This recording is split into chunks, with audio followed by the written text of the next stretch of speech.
Alright, we got more ADV here. You guys already know who it is. It's me, no name. And then we got Golden Sun in here is under the February Stars versus McMeghan. Should be a really solid game, so let's go ahead and get it in. Ooh, that music's on. No. Alright, so we got February Stars leading Zapdos, McMeghan leading Tyranitar. Should be pretty good for McMeghan.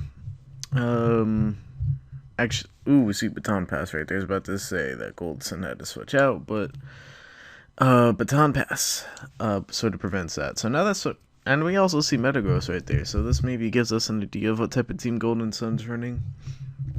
Some sort of, SD agility to Metagross or something. Who knows? We might expect to see SD BP or sub BP Celebi also. But yep, we see Zapdos right there. T-Tar Earthquake's actually predicting that. So good play by McMeghan, getting nice damage on Metagross. We also see no item on Metagross. So that's a little interesting. So is it CB? Who knows?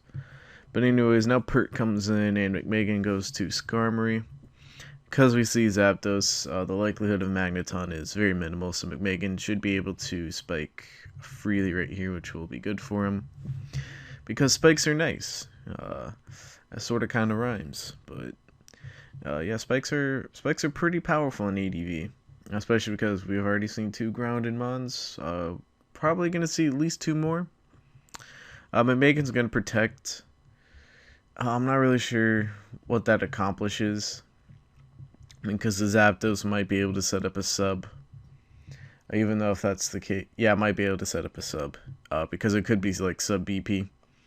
So I'm not really sure what that accomplishes, but in this particular case, it doesn't really hurt McMeghan at all, because it's like Zapdos isn't even toxic. So I don't really get that play. Maybe he just wants to scout if the Zapdos has T-Bolt. There's Jolteon, so maybe that's why he did that play.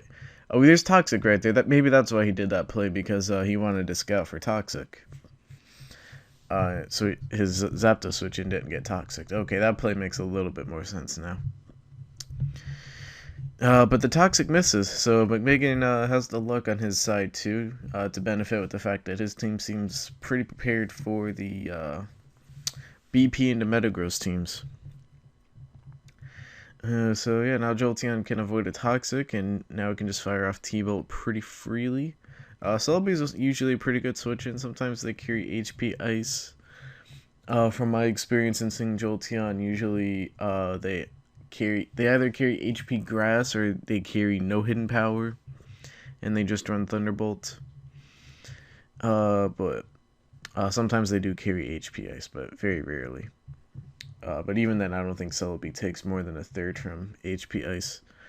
So there's Baton Pass from Jolteon, so I'm guessing it's like sub BP Jolteon. Maybe it's like Wish Baton Pass. That would be interesting. And there's BP from Celebi, so good plays there from Golden Sun. So now he can get the switch initiative, and now Skarmory can't set up any more spikes. And now we can assume that Jolteon probably gets Toxic right here. Or T-Tar. He switches to T-Tar. The nice mid-ground play. Because I guess he would rather have T-Tar Toxic than Jolteon. And T-Tar can take a Thunderbolt. Oh my god, dude, it's early for me. I'm narrating these in the middle of the night, but I literally just woke up and now I'm narrating this game. But now that's a 3-hit KO. Danilo says, oh hey, and then the moderated chat pops up, so rip Danilo. But yeah, T-Tar should just be able to fire off like a Rock Slide or something. Or, ooh, there's Dragonite, so it's lead DD-Tar. It's a little less common nowadays. Usually when you see the lead ones, they're mixed, but lead DD is pretty powerful. I guess we can assume that it kind of was, because we saw EQ, and the mixed sets usually don't carry EQ. But there he fires off Dragon Dance, and now it's pretty threatening, except Swampert's in here. And even if it was mixed, Swampert would be able to take that on. There's Hydro Pump, and Skarmory gets blown back. It literally just got blown back. These new showdown animations are actually like really sick, but Because Skarmory appears to be Spadef, or at least have a fair amount of special defense investment, can take that pretty nicely. And now Skarm, if it doesn't Whirlwind right here, then he fires off another spike. I think, ooh, Toxic, that's right, I forgot that they usually carry that in this gen. I always forget that they are usually carrying no attacking moves. Or if they carry an attacking move, then it's like Drill Peck or something really bad. But yeah, normally they're like Protect, Toxic, Spikes, and Whirlwind. Or Roar if you want to be cool, but it's not cool because then your shit just gets phased around and you can't do anything versus a Whirlwind Scarm.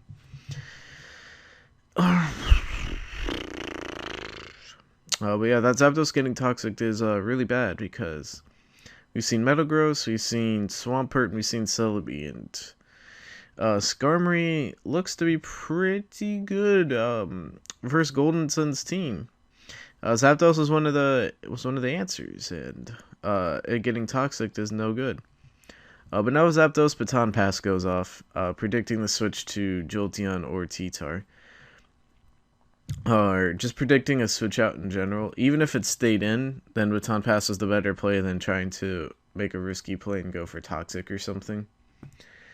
Or even if the Skarmory wants to protect, then Baton Pass is just the smarter play in general, just to scout the situation, and now you know what the situation is.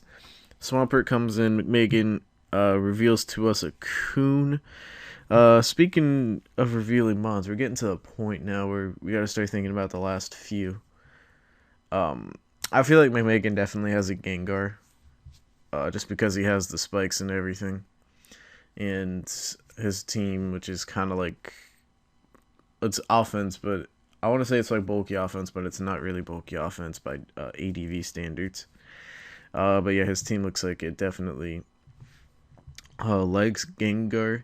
Golden Sun's teams, these types of teams usually have like Aerodactyl in the back, and then he has Celebi, so that's his water resistant theory. But they usually have like Aerodactyl and then like Dougie, or sometimes they carry Gengar too. But I'm definitely expecting Dougie or Aero as one of the last two for Golden Sun, and Gengar and something else for McMeghan. I don't know ADV well enough to predict another two. But yeah, this Suicune's gonna go back. Celebi having HP Fire is a bit unlikely. I mean, it could still be a thing, but it's just unlikely because you already see Baton Pass, and you figure it's probably going to be Baton Passing SDs, and then it might be like SD Baton Pass Recover, and then some move like Shadow Ball or whatever. Or HP Bug, HP Fighting, some move along those lines, or even substitute not have an attacking move. So Skarmory can wall it relatively safely. And it's going to get the second layer spike down as Zapdos comes in. Of course, Zapdos already being toxic can absorb a toxic and make it knows this. So you can just throw down the layer of spikes. Actually, the Golden Sun, I already mentioned this earlier, but he might also have a Gengar. Even though it would be a little peculiar. Could he have Starmie? I'm not sure if he would have Starmie and Swampert on the same team, but Pert is really good, so sometimes you can run two bulky waters. I'm not sure if two bulky waters on this type of team makes sense, though. But offensive Starmie is a menace, and I don't know. I always feel like that, especially with these types of like offense teams, that hazard control is really nice. Whether it's having a good way to pressure Skarmory, which Zapdos alone isn't enough to pressure Skarm, or something, and that's usually very beneficial. And yeah, we're really seeing McMeghan.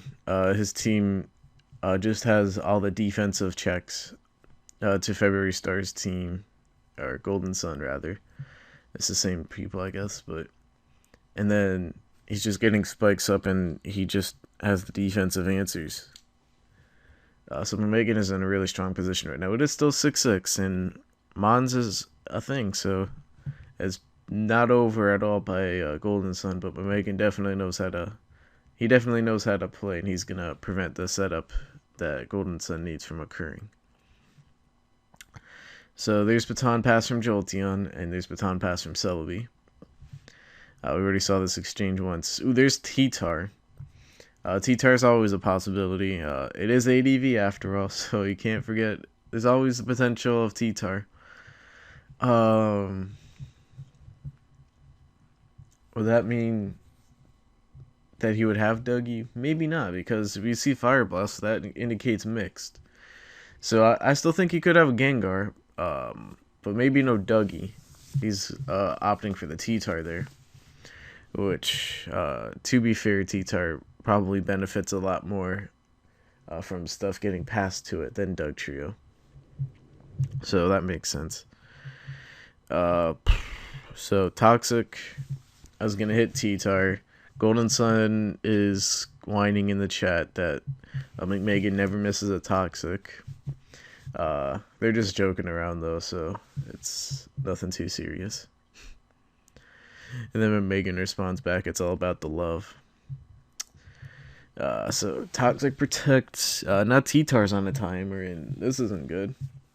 Because T-Tar is another way for Golden Sun to break Skarmory, but Skarmory's still here kicking it, and now T-Tar's also on a timer, so some protects go down, a couple switches to Jolteon or to Suicune, depending on whether Zapdos or T-Tar's out, and you're just getting worn down. So yeah, things are just looking a little bit more grimmer for Golden Sun. I'm trying not to be a negative Nancy here, but things are already starting to look pretty grim, even though it is still 6-6. Just plus the Jolteon has potential to have Roar too, especially because it's on the Spike team. That's actually rather probable. Celebi's Calm Mind, so it's actually not Swords Dance. But so what is it? CM, Baton Pass, SD. No, what am I saying? SD. CM, Baton Pass, Recover, and then there's the fourth move, which is Psychic. So it's not Sub. And I was thinking HP Grass, but there's the last one's Aerodactyl. Okay. It's a lot of pressure on Celebi. I mean, Celebi can usually handle it because it's really fat and it has Recover. But offensive Coon. Well, I guess if it's offensive Coon, then you have Zapdos too, so. That Sub-Select Swampert, though, I'm just kidding. That's actually a fun set to use, Sub-Select Pert.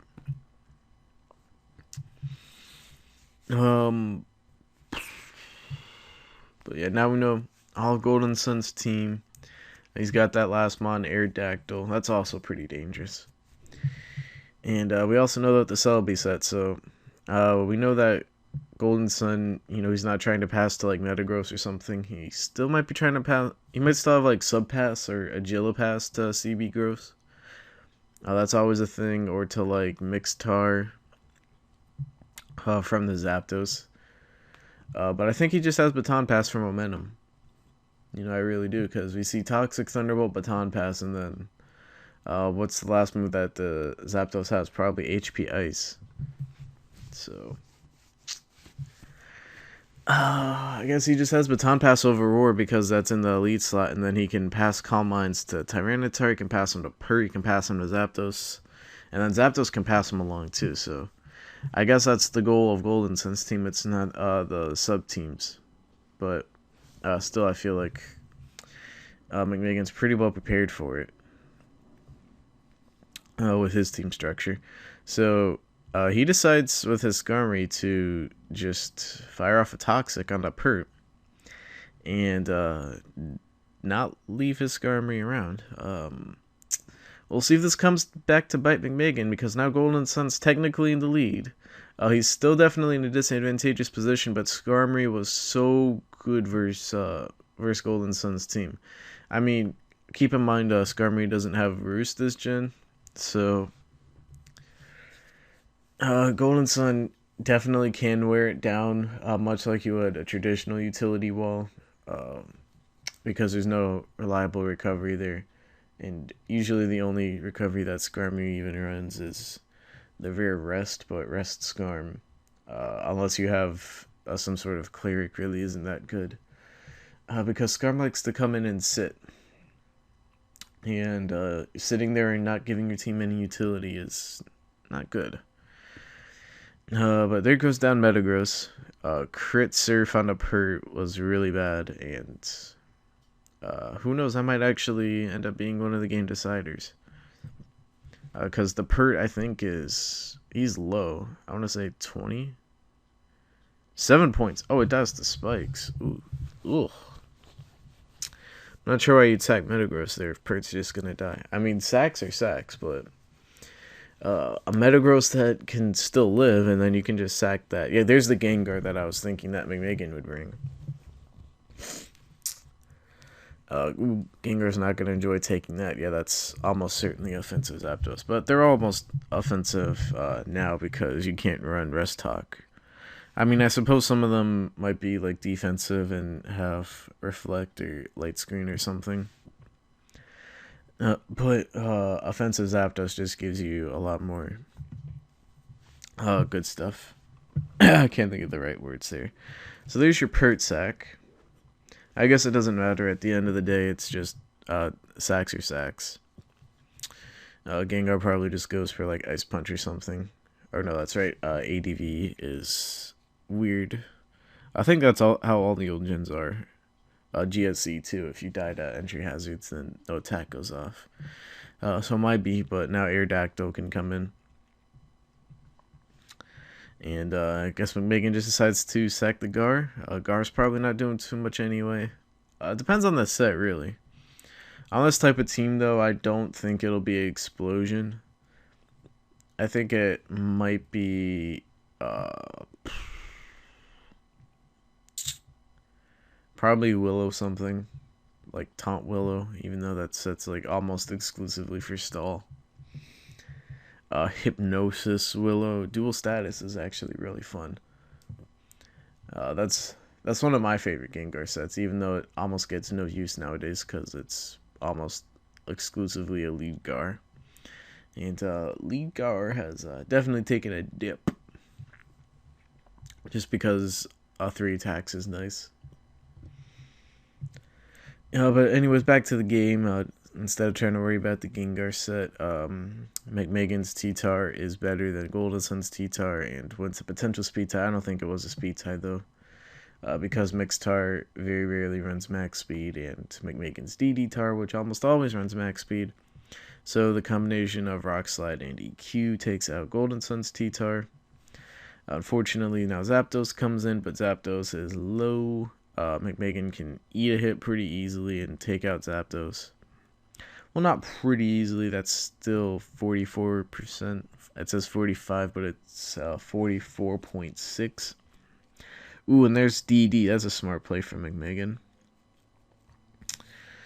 Trying DD right here. And, well, you still can't outspeed Aerodactyl, but you outspeed Celebi. But Celebi has Psychic, so never mind, as its only attacking move. So now McMeghan's going to DD again. This is actually very low-key a smart play.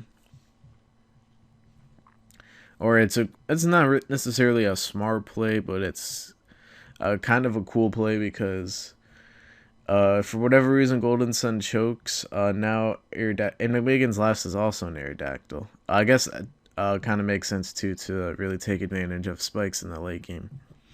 Yeah, and then especially with Kun. Even though yeah, you have Jolteon too, so alright, yeah, that makes sense. But it's kind of cool because if Golden Sun chokes, then T-Tar's at +2 and Aerodactyl outspeeds. So there's a Suicune sack. But at the same time, I think T-Tar would have been nice. But it's just kind of a cool little flex play. And then either way, Zapdos dies. But anyways, back from rambling. Suicune sack is going to come out. McMeghan has like 3 chances to win the speed tie. So he's looking pretty solid. And then what health is Celebi at? 46 after spikes. It's going to be at like 30. 29. So the question is really, can it take 2 T-bolts? I don't think it can from 29 because a normal T-bolt does like, it might be able to because won't a T-bolt do like 14 or 15? So it might come down to some rolls. So yeah, there's Golden Sun. You're locked in a rock slide anyway, so I don't really know what difference it makes. There's a crit, so I guess we'll never know. But if a crit kills, then in theory, at least, it has to do at least 15. So I'm guessing it didn't really matter that much anyway.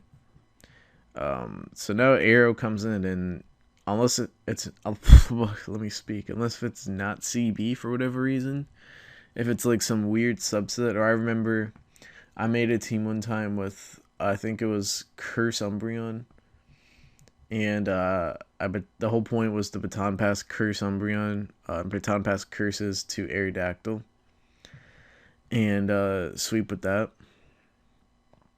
Golden Sun says it's a roll, so maybe it does matter. But I don't really think it. Well, Celebi then can recover, so who knows? Who knows? But McMeghan drops the GG made after Golden Sun drops the That's a Roll Bro, and then McMeghan's also able to win the speed tie. It doesn't really matter though. Well, he had to, unless Golden Sun won 3 speed ties in a row, which is somewhat unlikely, then McMeghan probably had the game won anyway. So down the stretch there, McMeghan made a few somewhat questionable plays. I feel like, well, not a few, but I feel like sacking Skarmory at the end was not the best play. I feel like you could have kept Skarm around, just snuck in some lefties, and then just kept being annoying. Especially when I don't think Gengar was doing too much. I don't think Kuhn was doing too much, but that's besides the point. McMeghan still managed to win the game anyway, and he had pretty solid. I feel like he thoroughly outplayed Golden Sun, even though Golden Sun didn't play bad at all, and he still kept the game very close. And then especially towards the end, if the luck went his way, he could have won it. But I feel like McMeghan was a better player there. So I hope you all enjoyed. I think this is going to be the last of my week 3s. So after this game, the week 4s should be coming up soon. So hope you all enjoy, and peace.